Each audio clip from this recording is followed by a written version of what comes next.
Welcome, everyone. This is the What's New in Lync Mobile. My name is Mira Gunaraja. I work on our customer experience and engineering team. My team is working with customers, or my responsibility is working with customers, gathering feedback and driving the feedback back to our feature team. And with me today, I have Angela and Jason. I'll let them introduce themselves. I'm Angela Chen. I'm a program manager on the product team. I've been on the team for about 6 years, so if you have any questions for Lync Mobile, I probably can answer them. And I'm Jason Lewis. I'm a program manager on the Lync Mobile team as well. And I've been with Lync for a little over 2 years now. Cool. Perfect. So as I mentioned, what's new with Lync Mobile? And so really what we're going to be covering, now that you see the slides, maybe not. Now that you see the slides. Cool. So what we're going to be covering is really what we've done in the past year and a bit on the mobile clients. As Gurdeep mentioned this morning in our keynote, we've done a lot of great stuff and continuously iterated across all of our mobile, across all of the clients, but mobile particularly is one of those areas where we've had some great strides and taken a lot of your feedback and driven those directly into features. But before we did that, I wanted to kind of step back a little bit and kind of talk a little bit about kind of why we changed and kind of how we took that journey across. So as Gurdeep mentioned, initially when we started, we were a very waterfall-driven organization, right? So within our team, every year, every 2 years, we would have this big bang release. It would take us that much time to kind of pull everything together and get that out the door. Very quickly, as we get into today's day and age, with cloud, with customers moving a lot faster, we realized, hey, we need to actually step up our game and get features out there a lot quicker. So one of the things that we have done is all of our teams have moved over to our Scrum development. Really what this means is taking a bigger problem and slicing that down into smaller pieces and releasing those in smaller chunks, so that way we get faster updates, we get the ability to be flexible and change and be able to take that feedback and change our course of action and be able to kind of ebb and flow with kind of that feedback that comes in. Really, we have a lot of small teams. Both Jason and Angela, they own specific Scrum teams. They take a lot of that feedback, and they own kind of what those features are that go into that product that they're working on. So just being able to kind of drive that across the board. This next slide has a whole bunch of different animations, and it talks about the different features that we've added. And really, I'm going to spend some time really quickly just walking through at a very high level. Then Angela and Jason will take us through some of the specifics, and then the majority of the session is really going to be around demo. A lot of these features are great to talk about, but it's even better to see live in action. So first, with our Wave 2 or 5.0 release back in March, we had VoIP and video. This was really one of the biggest things that we went from our initial mobile releases to our next one, is being able to add voice and video directly into the client. With our next piece, we did start with a lot of roster management pieces, so being able to add, remove folks, muting, unmuting, a lot of meeting management things that we went through, and then also viewing application sharing. As the world evolves, as we are starting to become mobile first, being able to have that ability to just use your mobile device, and that's your sole device that you're using to get and join your meetings. Finally, with our September release, we did add certificate-based authentication. This was there on the desktop client, but this was a blocker for a lot of customers who don't have username and password. You now have the ability to use certificate-based authentication to actually log into your mobile client as well. Anonymous join, this is another great feature that we'll talk about as well. And then pinning contacts. Finally, our most recent release, which was just a couple weeks ago, is our PowerPoint viewing and then our Windows Phone control. So like I said, we're going to dive into each of these features and kind of walk through that as well. With that, I'll hand it over to Angela. So one of our top requested features after our core release was the ability to anonymously join a meeting. So the scenario is you have a customer that maybe isn't a Lync customer, but you really want to connect with them through a meeting. And previously, the only way that those customers would be able to join that meeting was through our web client. But we had lots of feedback that customers would like to join these meetings on the go from their mobile device or from their iPad. And so we delivered that in one of the recent releases, like Mira mentioned. So if you have our version of Lync for iPad, iPhone, or Windows Phone that's currently in the store today, you can send a meeting request to a client. They can download that application on their platform, and use this option to sign in as a guest. They'll be put into the lobby just like they would be on the web application, and they can join the meeting and see the full richness of the meeting. So that includes video, application sharing, PowerPoint viewing, just like any other meeting attendee would be able to. But then they can take that meeting on the go, which is the main benefit. And like I mentioned, viewing, application, and desktop sharing was also added to our mobile clients. There are a lot of scenarios before when we shipped our 5.0 client where people said, it's great that you can join the meeting, but unless I have an iPad, I can't experience the full richness of the meeting in the sense that if there's content being shared, I can only listen to voice or video. I can't actually see what everyone else is seeing. But now this is available on the Windows Phone and iOS clients also. And we made a big effort. If you looked at the feature list that Mira shared previously, we've made a large effort to really improve that mobile meeting experience to make sure that when you do join from the train or on the go, that you have the same capabilities that you have when you join from the desktop or any other client. So we've added a lot of improvement to our roster. So you can not only view who's there and who's joined, but you can also see what modalities they're joined from, and you can do the meeting management that you're familiar with from your desktop or your other clients. So muting other people, removing someone who maybe shouldn't be there, adding other people that should be there. We're continuing to make improvements in this area. And then also there was lots of feedback for when, I'm sure this has happened to everyone, where you're joined to a mobile call. Yeah, maybe you go through a tunnel and you have some flaky connectivity with the network and you've suddenly been disconnected and you don't want to scramble and go through your meetings pane or go through your calendar to try to refine the meeting link and click it and relaunch Lync and wait for it to load.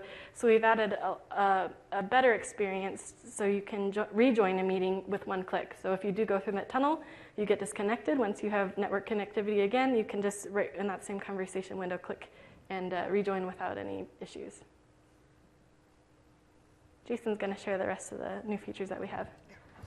So after our very first release, the 5.0 release, we brought in the VoIP and video, and not much else from a parity standpoint from desktop. And so there's a lot of things that we've been iterating on a quarterly space that is bridge that gap. And we made a lot of conversation improvements, primarily in inviting others. So now, in our first release, you can go ahead and do P2P. You can join a meeting, but you couldn't you couldn't add somebody if you really wanted to, and you couldn't escalate from a P2P conversation to a conference. And so now, with our 5.1 release and all the way to our current releases, you can go ahead and add somebody else.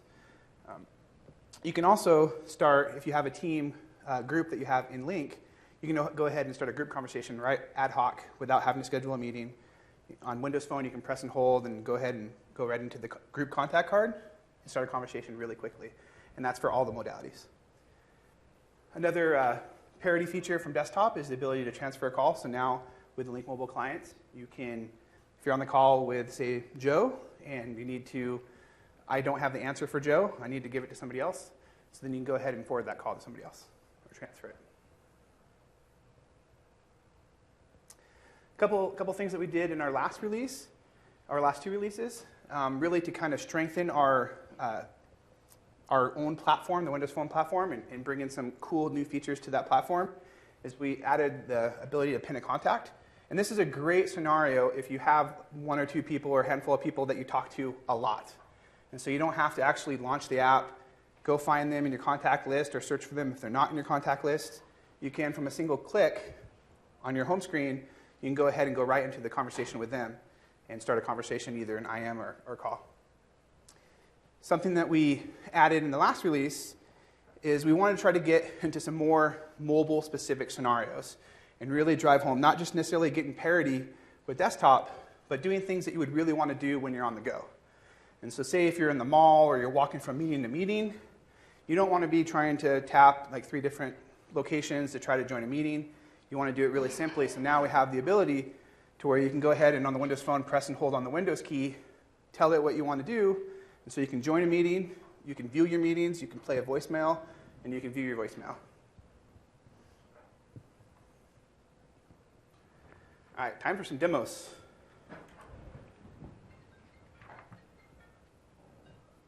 That phone call is not part of our demo.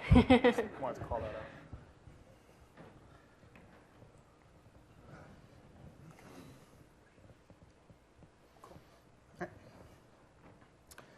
So as I briefly described, a great thing, so I talk to Angela all the time. She's my colleague.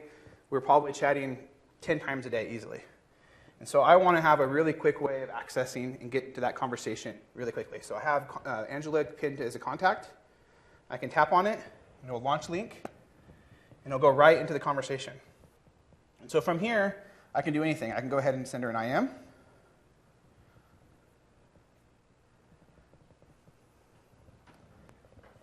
And you'll see that she got an IM. I can also give her a call.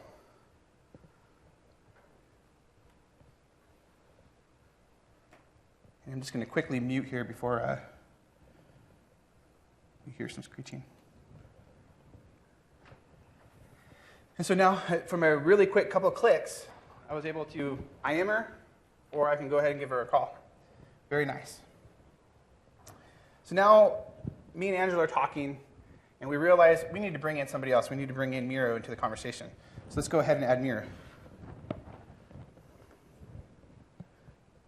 And you're noticing we're using all sorts of platforms. So we had the iPad previously on my mini iPad. Jason's using his shiny new Windows Phone device, and then now Miro is using his Android device. And we can seamlessly go through all of these scenarios, no matter what platform the user might be using.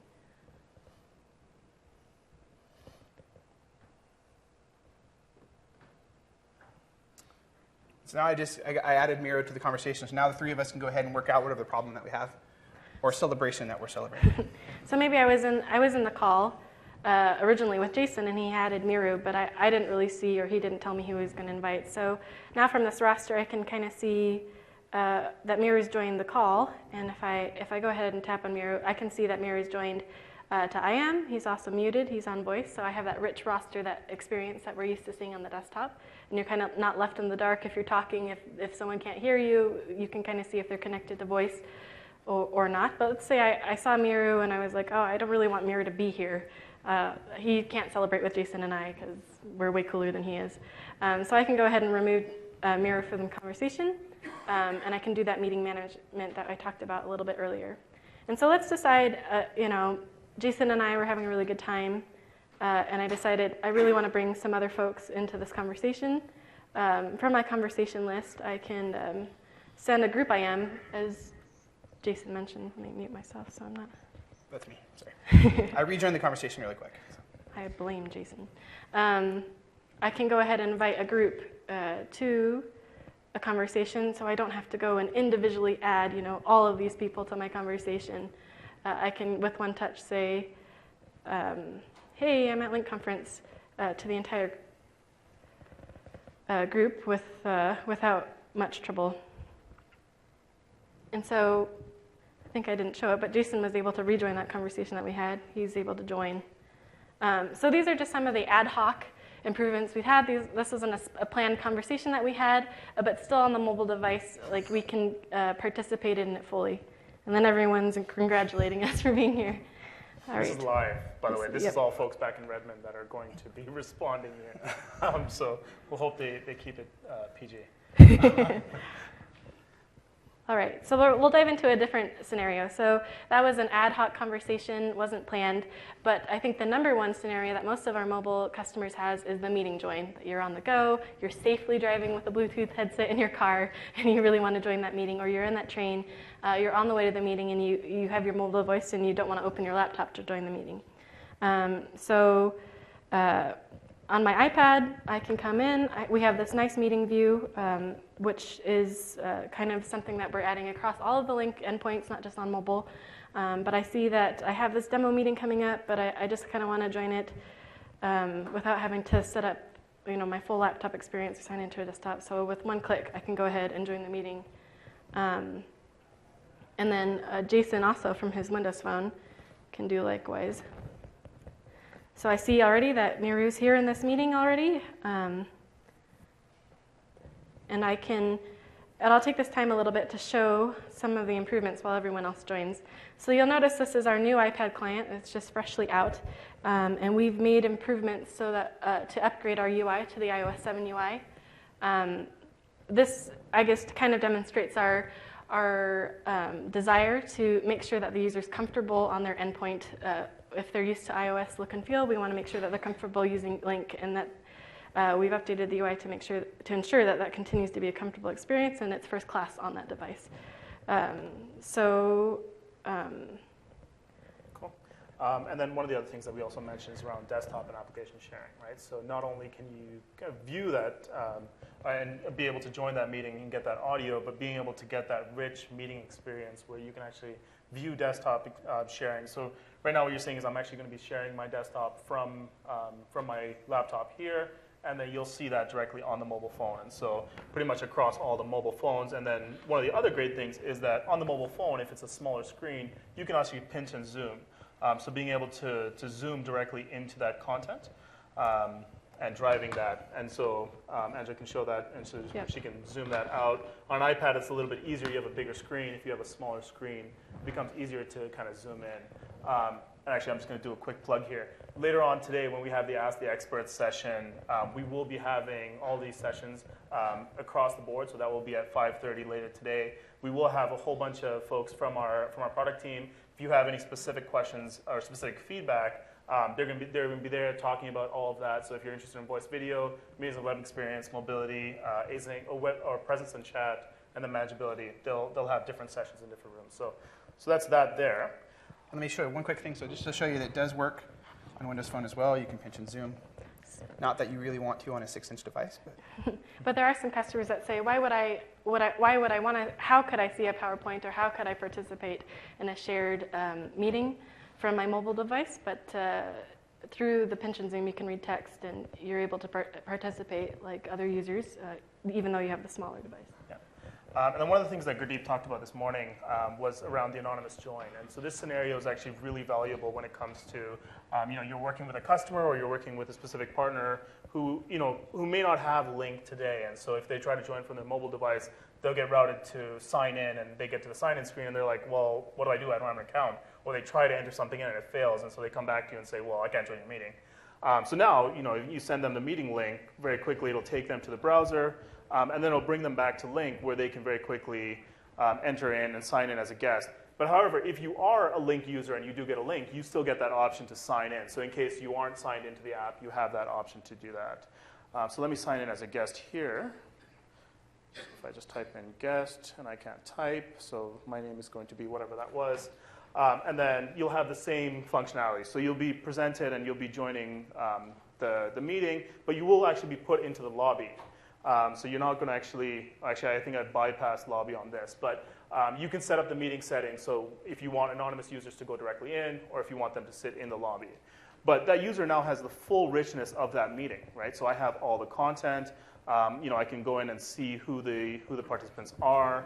I have that piece, and I can see that, hey, I'm an attendee, I'm not a presenter, until I get nominated there. And then if I do actually start my video as well, I'll actually be able to swipe over and get video up here as well. But it's really that full rich capabilities, even if you don't have an account, and being able to support that as well.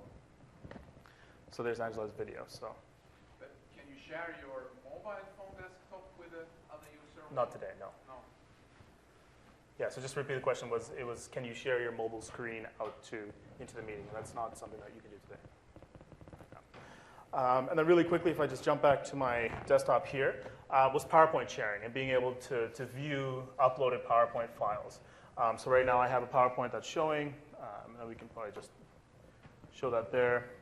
Once you actually get in, you will actually be able to see kind of all the slides, and as I go through, you'll kind of see all the updated slides as I kind of progress through that.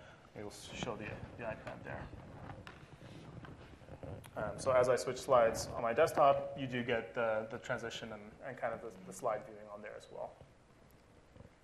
Can you share a PDF or a PowerPoint on your iPhone and see it on a desktop? Not today, no. Okay, so no sharing. No sharing, yeah. Yeah, so just to repeat the question because we have folks online as well, is can you share anything like a file or anything directly on the mobile device out into the meeting? The answer is no, you do not support that today. Yeah. Cool. File upload capabilities? Yeah, no, we don't support that today either. No. Do you want to jump on? attachments in an IM mobile card? No, we do not. Like take a picture on the phone? And send that. to somebody? Yeah, no, we don't support that today. In roadmap? I don't know if that's on our roadmap. No specific dates, but that is something that we do have and that we are tracking, but no specific dates to share. Yeah. Cool. So Jason, do you want to show some of the cool Windows Phone? The really cool one that was demoed this morning. Yeah. So let me, Derek kind of showed this already, but let's do it again for everybody. So I'm going to do the voice command. Lync, join my next meeting.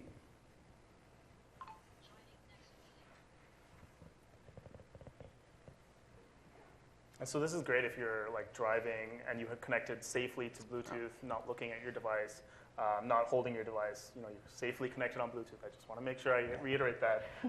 And then you can, you know, very one click and not even a click. You kind of hold down and you're joined into the meeting. I made one mistake. I said next meeting. I didn't have any next meeting scheduled, so it just showed me my calendar. So let me do that one more time.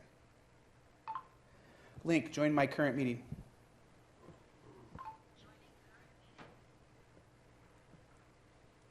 But this feature works in only Windows Mobile or in, Only on Windows Phone, yes. so it's not on iOS? No.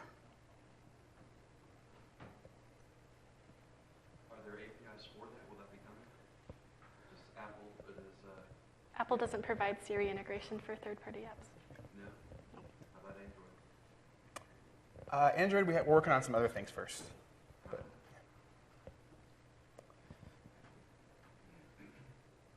Cool. So do you guys have a table or something that shows you're not quite feature parity across the platforms? You know, she talked about some of the things are on Windows Phone and iOS, but not Android. I was wondering if you have a table to sort of. We do. We actually do have on TechNet. There's a number of charts. I don't know the link off the top of my head, but there's a chart that talks about all the summaries across all the endpoints, and the mobile is represented in there as well. Yeah, if you come find us afterwards, we'll get your email and then get you that link. That table. Perfect. Just shift over to shift back. Cool.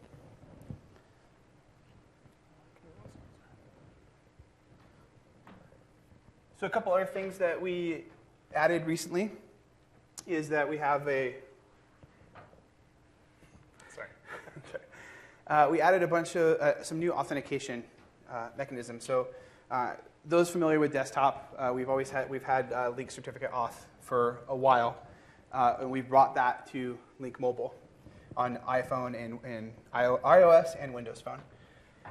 That gives us the ability to authenticate without having to really rely on credentials on the device, which is something that we hear from a lot of customers, especially in the mobile world, where some devices, obviously a mobile device is easier to get a hold of than a physical PC in your office. So we do have some mechanisms in place with Lync Cert Auth where you can authenticate and know that if a device is compromised by somebody, then you can revoke access very easily, and then you know that there's no credentials being taken from anybody. As well as that, we have passive authentication with ADFS 2.0. This gives us a couple different things. One, it allows us to offload our authentication from Lync itself into really a space that knows authentication very well. ADFS, AD is our authentication solution all around Microsoft. With this, we can go ahead and we can bring in multi-party authentication or multi-factor authentication, as well as if you just don't use username and password, where some customers use smart card PIN, you can go ahead and build in a different type of authentication mechanism through ADFS. With both of these, we've added a couple new policies as well to help control this. So if you're going to use Lync certificate auth, which is only on-prem, both of these solutions are only on-prem today. We're looking at what we can do in online in the future. But with these, you can have a policy to disable save password. And what this does is it locks down the mobile device to where after you've authenticated for the first time, we go ahead and get rid of the password, and we just rely on the certificate to remain authenticated. Similarly, we have another policy for exchange. So one of the side effects of disabling the save password or using ADFS for authentication is that you no longer can authenticate to Exchange to get your meetings and visual voicemail information. So that's a different different authentication mechanism. It doesn't support Lync cert auth.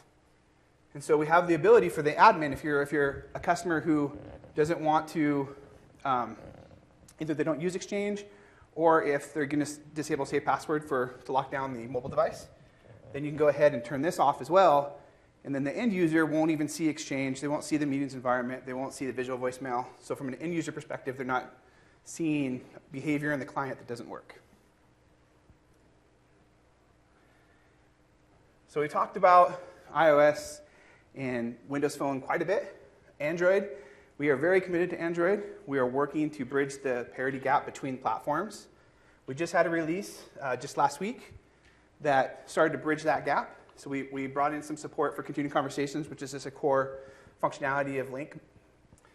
We also brought the ability to quickly rejoin a meeting, which we showed in the demo, which is very important, especially on the mobile space where you're driving your car or walking through a tunnel or whatever you want to do, and you lose connectivity. You want to have that easy ability to rejoin a meeting. This last release, we did a lot of overall quality improvements in the client. So we've noticed, and one of the reasons why we have been slower is that the quality of the client wasn't as good as the other two clients. And so we spent a lot of effort in this last release to really get two areas at the high quality bar that we want. One of them is VoIP, and especially on some new hardware and the newer versions of Android.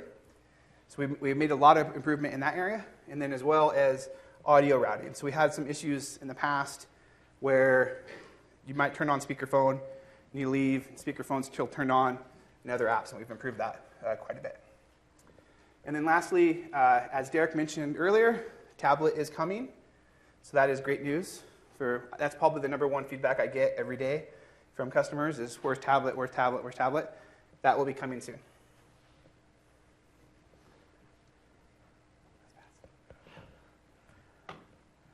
Cool. So we kind of whizzed through all the different features that you've seen today. You've seen stuff from anonymous join to viewing content on mobile, roster management, and being able and taking mobile and taking it from an attendee experience more to a presenter experience, and being able to have some of those roster controls. We are continuously iterating on these features. Like I've mentioned, since we've released, every 3 months we have pushed out an update, and these are not small, bug fixes. They're actual features that are kind of bringing us closer and closer to desktop parity, and then parity across all the platforms as well. So, with that, I want to open up the floor for questions. If you don't mind, if you can come up to the mic, they are recording these, so it's a bit easier to hear. I'll use my outside voice. You talked about device parity, especially on Android. What's the minimum spec that you guys support? We support Android OS 4.0 and above. We do not support the Tegra 2 chipset, but we do support most of everything else. We have a full list documented on TechNet. Yeah, are there any plans to support persistent chat from the mobile device? So if I want to be in a persistent chat room with desktop users, is there any support for that coming? So that's something that has been raised to us. We don't have anything actively on our backlog that's looking at that right now. But that's great feedback. I will take that down. It's obvious, you were talking about how you're going to join your team in one foul swoop. Yeah, persistent chat, it's always there, it's always on. Your conversation history's there. It's how groups, teams work in obviously the office place. So it's a huge feature.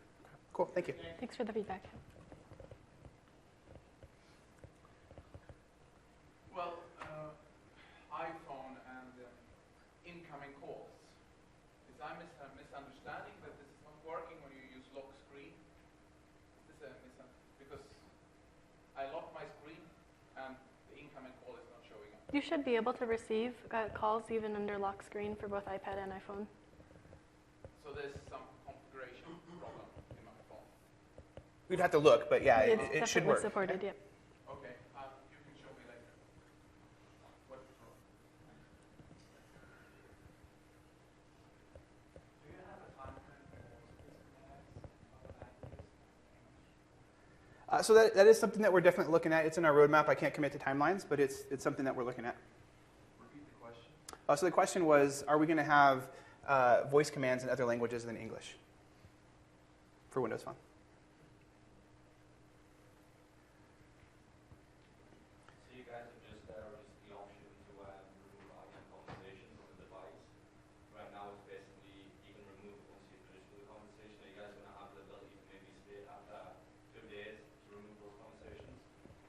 We haven't gotten a lot of feedback on the time frame of when we want to delete conversations.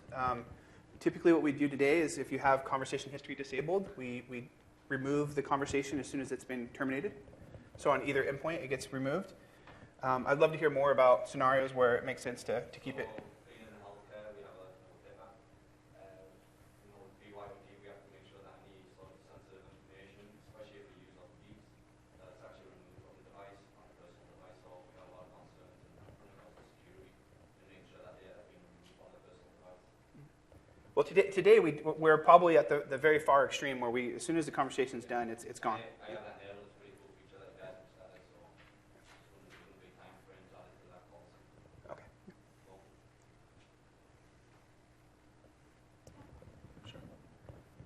I came in later, so I wasn't sure if you had discussed, but when is packet sharing supported with mobile devices? Because I know right now it's only, at least from my experience, it's only client on the computer, but we can't share content on like iPads or. That's correct. Right now we only have the capability to view content from the mobile devices, and we are looking into being able to share some content from the mobile, but we can't commit to any timelines. Yeah. The one thing to keep in mind with the sharing out of the mobile device is that on all the mobile platforms, apps are sandboxed. So getting out of that platform and understanding kind of how that goes in, that's something kind of sort of part of the thinking that we're working through of how we tackle that problem. So that is an issue that we are kind of looking at and trying to work through of what that looks like. But like Angela said, there's no specific timelines around that. Are you seeing any problems in handoffs between APs and Wi-Fi environment, or do you even test that? We do test that. And so yeah, so if you do change networks, we do notice that there's some times where the call may have to get reestablished. So it's all dependent. You can't really change networks. We don't support changing networks on the fly. But I mean, just AP to AP within the same Wi-Fi network. Wi-Fi network? ESS. That's the same scenario. Currently, we don't support the call continuity between AP access points and things like that. But You have to stand in one place to make a phone call? if you're on Wi-Fi, yes, you can't change networks. it's an issue that we're aware of, and we're definitely looking into. But once again, we don't have a timeline to commit to for improvement. These are mobile phones, right? Yes, we know. Okay. Yep. Just check. Yep, we're well aware. Yep. Yes. When you were talking with the home CNA during the next meeting, that was a great feature. But can we do the same in other languages? So that was another question we had earlier about localized languages for voice commands. It's something that we're definitely looking at. I can't commit on timeline, so it's something that is in our backlog. Any plans for contact list management? It is in our backlog. Again, can't comment on timelines, but it's something that we're very aware of. It's something that is just a normal behavior that you'd want to do on any kind of messaging device, and so yeah, we know how important it is.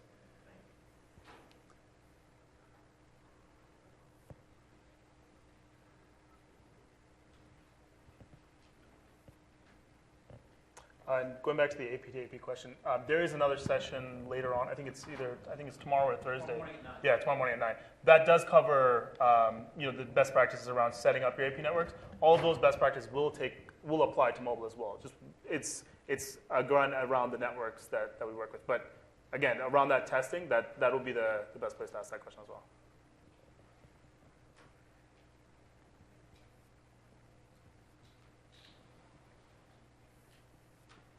Any other questions? No?